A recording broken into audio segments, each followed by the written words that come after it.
Hello, everybody. Welcome to a tropical update here. This is what's currently going on in the tropics right now. We got three things to talk about.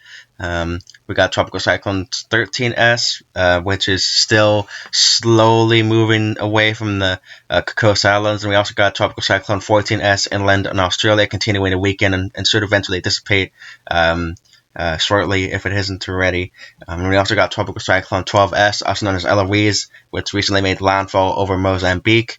And I just want to quickly gloss over Tropical Cyclone 13S here, currently a 35-knot system, which is about 40 miles per hour as it continues to slowly move away from the Cocos Islands. However, it is forecast to pick up its forward speed there, and as it starts to take that kind of northwest turn and those last two forecast points there, it's forecast to peak as a 45 knot or about 50 mile per hour tropical storm. So something interesting to watch here perhaps as the system progresses over the next few days here. Maybe the storm might try to have a go at maybe intensifying again if that forecast comes true and it ends up taking a kind of a northwest turn instead of just kind of due south into worse conditions. So that's what the storm looks like on on infrared imagery here.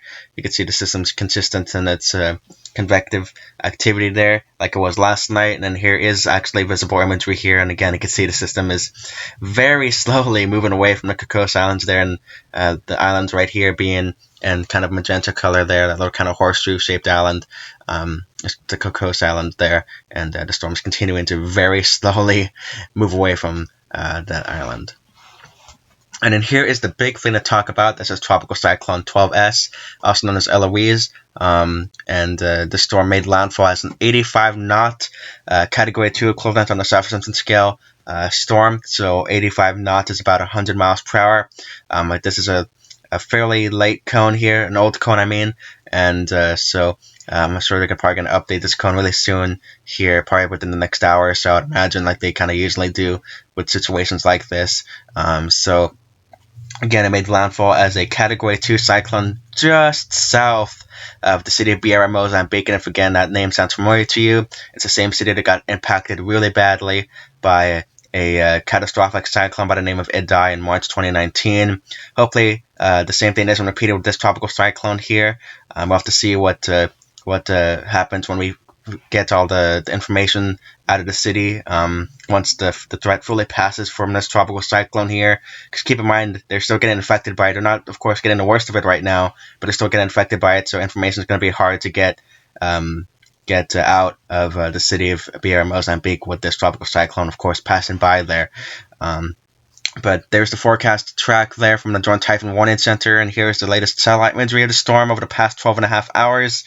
And you can see the storm right before landfall. They really tried to get going, and as soon as it hit land, you just see it just kind of capitulate there and just get worse and appearance-wise there really quite quickly there. So this is infrared, and then here's water vapor imagery again over the past 12.5 hours there, and you can especially see how the eye passes just south of Beira, Mozambique there in that water vapor loop. Here's visible imagery of the storm, and you can see as the sun rises over the storm is now inland, and now is going to continue to weaken here and eventually dissipate here in probably a day or two here. We'll see how fast the cyclone decides to really deteriorate. Hopefully it dissipates by tomorrow. We'll have to see about that, but regardless, a really bad scenario that is playing out here. Had this system had more time to develop here, had an extra day or two to develop, I have no doubt in my mind this would have been a lot stronger storm we're talking about at landfall compared to a Category 2, which is still really serious, don't get me wrong, but I'm pretty much almost certain, like I said, that if the system had another day or two to develop, we would have been looking at a way worse situation here. So as you can see in this loop here, you could really see the storm really get itself together before landfall, and then as soon as it hits land, the ice shrinks and fills with clouds there, and as you can see, the storm is continuing to worsen in appearance here, which is good to see. And also on the satellite loop here, you can see the city of Beira, Mozambique, and you can see they get into the outer fringes of the eye of the system before they eventually get back into the eye wall, and the center of the eye makes landfall just south of the city, in this particular scenario here. But again, regardless, I don't want to downplay just the fact that this is a Category 2. I don't want to downplay that whatsoever here. This is still a serious cyclone, and I hope everybody took it seriously. And if you know anybody down there, if you yourself are down there, I hope they are staying safe, or you or they are staying safe, and they went through this safely, and they're fine. Because again, this is the biggest threat you guys have seen since catastrophic Cyclone Eloise in March 2019, and hopefully it's not as bad as Eloise was. Eloise, if you don't remember, ended up being the costliest and deadliest tropical cyclone to ever impact this basin, this part of the world, the Southwest Indian Ocean, since reliable records started to be recorded in this part of the world, in this basin.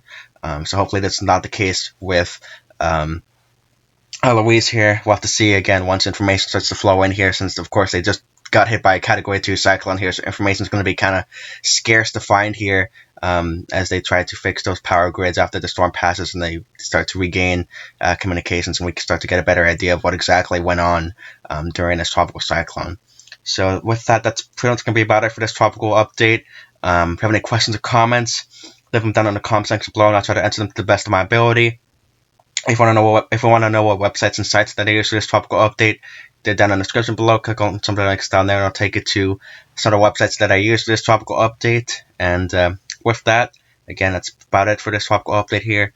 Hope it has a great day and that regards. Stay safe, of course, especially with those guys in Mozambique. And till then, see you guys on the next video. Peace.